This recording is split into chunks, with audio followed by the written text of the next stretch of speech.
মধ্যপ্রাচ্যের যুদ্ধের আগুন আরও ভয়াবহ রূপ নিচ্ছে। ইসরায়েলের নতুন হামলা, ইরানের পাল্টা হুমকি, আর বিশ্বজুড়ে বাড়ছে উত্তেজনা। প্রশ্ন উঠছে, এই সংঘাত কি আরও বড় আকারে বিশ্বযুদ্ধের রূপ নিচ্ছে? চলুন জেনে নেই আজকে ৮ই মার্চের ইরানি পরিস্থিতির সর্বশেষ আপডেট। সর্বশেষ খবর অনুযায়ী ইসরায়েল ও তার মিত্ররা ইরানের গুরুত্বপূর্ণ জ্বালানি স্থাপনাগুলোকে লক্ষ্য করে নতুন করে হামলা চালিয়েছে।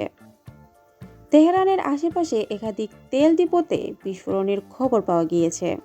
এতে ইরানের জ্বালানি সরবরাহ ব্যবস্থা বড় ধরনের চাপ তৈরি হয়েছে বলে বিশ্লেষকরা মনে করছেন। অন্যদিকে ইরানও কড়া ভাষায় প্রতিক্রিয়া জানিয়েছে। দেশটির শীর্ষ নেতা বলেছেন, ইসরায়েল বা যুক্তরাষ্ট্রের চাপের কাছে তারা কখনোই মাথা নত হবে না, বরং প্রয়োজন হলে আরও শক্তিশালী পাল্টা হামলা চালাবে। এই সংঘাত এখন মধ্যপ্রাচ্যের অন্যান্য দেশগুলোতেও প্রভাব ফেলেছে।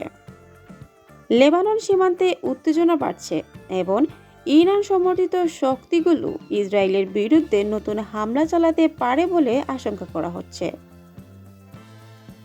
বিশ্বের রাজনীতিতে তৈরি হয়েছে নতুন উত্তেজনা।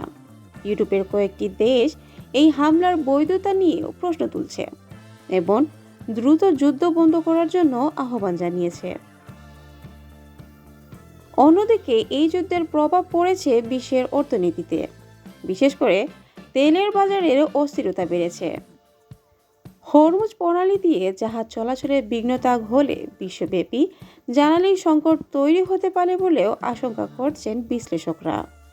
সব মিলিয়ে মধ্যপ্রাচ্যের পরিস্থিতি এখন অত্যন্ত উত্তপ্ত। বিশ্বের বড় বড় শক্তিগুলো নজরে রাখছে এই সংঘাতের দিকে।